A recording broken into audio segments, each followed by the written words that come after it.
Hello everyone, আজকের ভিডিওতে দারুণ একটা আপডেট দেবো তোমাদের।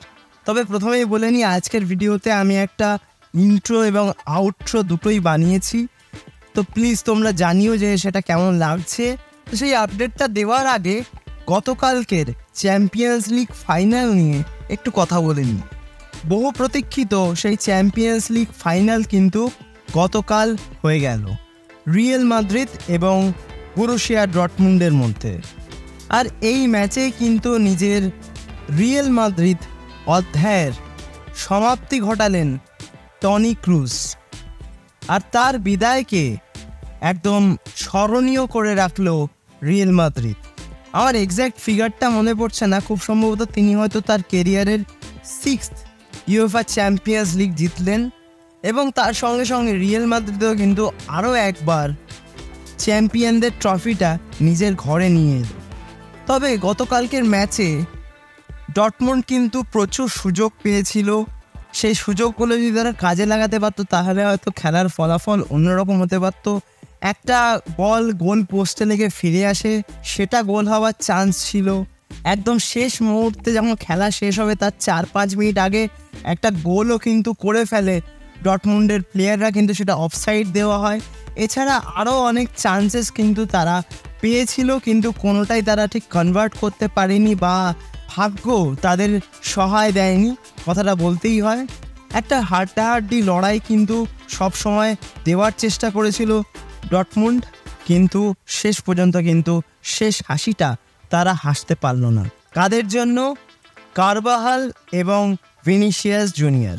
প্রথমে কারবাহাল কিন্তু হেডে গোল করে রিয়েল মাদ্রিদকে এগিয়ে দেন এবং তার পরবর্তী সময় একদম শেষ মুহূর্তে খেলার একদম শেষ দিকে এসে খুব সম্ভবত 82 মিনিটের মাথায় কিন্তু ভিনিসিয়াস জুনিয়র জয়সূচক গোলটি করে একটা দুর্দান্ত ফিনিশিং দিয়ে দেন এই ম্যাচটার।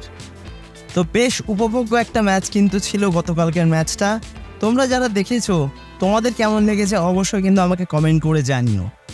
এইবার আসা যাক সেই দারুণ একটা আপডেট যেটা তোমাদেরকে বলেছিলাম প্রথমেই যে এই ভিডিওতে বলবো, এবার সেটা নিয়ে একটু কথা বল। বিগত বেশ কয়েকটা মরশুম ধরে এটা বারবার শোনা যায় যে কিলিয়ান এমবাপে তিনি কিন্তু দল পরিবর্তন করতে পারেন এবং সেক্ষেত্রে যে নামটা সবথেকে বেশি ভেসে ওঠে সেটা হচ্ছে রিয়েল মাদ্রিদ।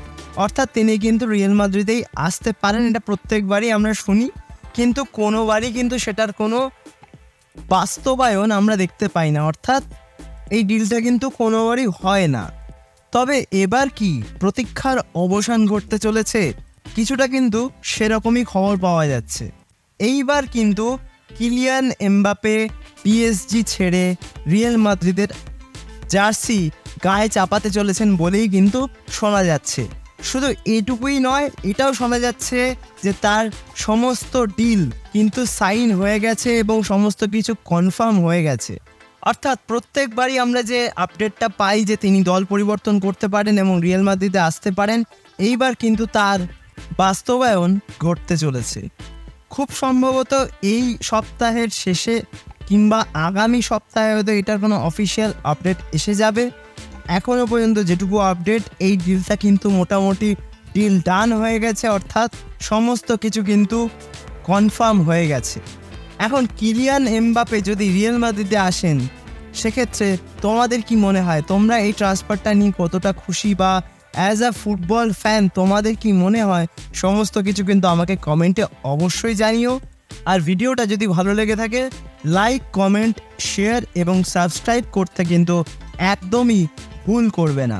সাবস্ক্রাইব করে দিয়ে পাশের বেল অপশানটা প্রেস করে অবশ্যই কিন্তু অল অপশানটা প্রেস করে রাখবে, যাতে সমস্ত রকম নতুন ভিডিও নোটিফিকেশান তোমরা সবার আগে পেয়ে যাও যখনই আমি কোনো নতুন ভিডিও পোস্ট করব।